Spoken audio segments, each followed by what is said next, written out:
itu mixed reviews gitu. Yang ini salah satu film yang suka banget, yang nggak suka banget gitu. Ya nggak suka banget gitu. Maksudnya saya nggak terlalu apa ya. Maksudnya film kan ketika kita udah bikin, udah bukan milik kita lagi ya. Jadi udah silakan aja gitu. Maksudnya it's not ours to ini lagi gitu. Jadi yang pasti banyak gitu. I'm sure most of my films juga yang dibantai oleh kritik atau apa yang ini, ya pasti ada aja gitu. Tapi I don't remember specifically gitu apa. Tapi seingat saya, film Banyu Biru adalah film yang if you like it, you really like it. Tapi if you hate it, you really hate it gitu. Jadi itu film yang seperti itu sih Banyu Biru. Nggak terlalu ingat dan nggak berusaha untuk tidak pay attention ke hal-hal seperti itu karena takutnya mempengaruhi cara kita berkarya atau cara kita berpikir atau cara kita plan out our next project itu seperti apa gitu. Jadi berusaha untuk tidak terpengaruhi seperti itu.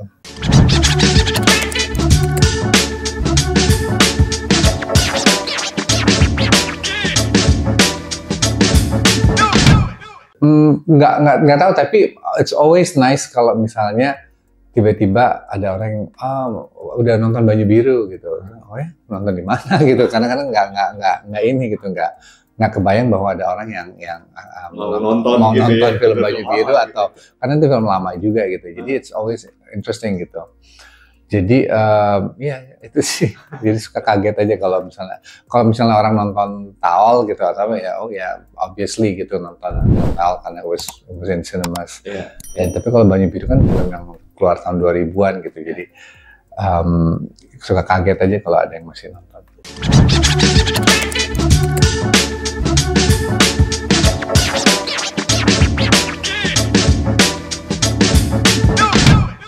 Yang paling inget dari komen-komen orang tentang film Banyu Biru adalah ini film aneh.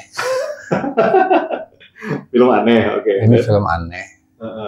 Pada saat itu ya? Pada saat itu ya. Saya nggak tahu, maksudnya pengen tahu sih pendapat orang kalau nonton film Banyu Biru sekarang. Mungkin ini film masih aneh kali gitu.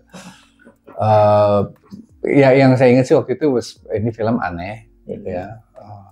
Jadi itu yang paling saya ingat sih ya. Karena emang pada waktu zaman keluar film ini emang it was different the way, berbeda banget gitu dan kalau nggak salah waktu itu tuh di peta perfilman Indonesia was flooded with film-film SMA waktu itu ya. Mungkin because of jadi banyak film yang film anak SMA gitu. Jadi ketika Banyu Biru keluar tuh itu emang beda gitu. Emang beda dan mungkin akhirnya banyak sekali yang ngomong bahwa ini film aneh gitu aja.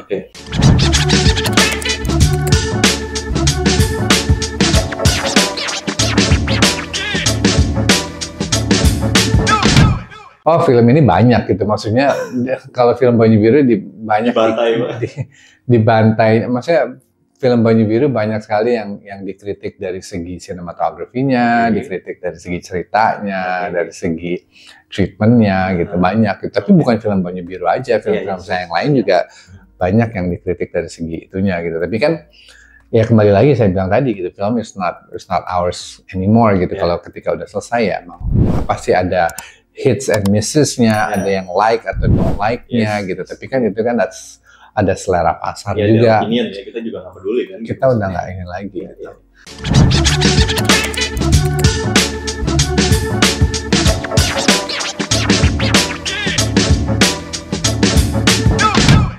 Saya mungkin kalau kejadian menarik mungkin nggak terlalu ingat. Tapi kenangan-kenangan saya tentang film ini yang mungkin selalu ada di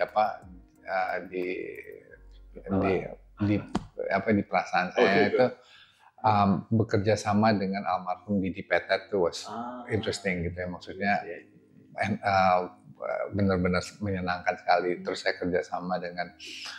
dapat kerjasama dengan Slamet Raharjo juga gitu, sama Mas Butet gitu. Jadi banyak for first time filmmaker saya bisa kerjasama sama big name seperti ini tuh pengalaman yang luar biasa. Film pertama loh. Film pertama. Kalau pemain besar itu lu siapa gitu kan? Iya. Jadi I think itu ya, maksudnya pengalaman seperti itu dan itu tentunya kan karena karena juga disupport dengan produser saya Shanti Harmain gitu, jadi emang akhirnya doors open gitu, dimana saya bisa kerjasama dengan orang-orang besar ini gitu di film pertama ya. Jadi itu yang mungkin selalu saya akan ingat. Ingat ya.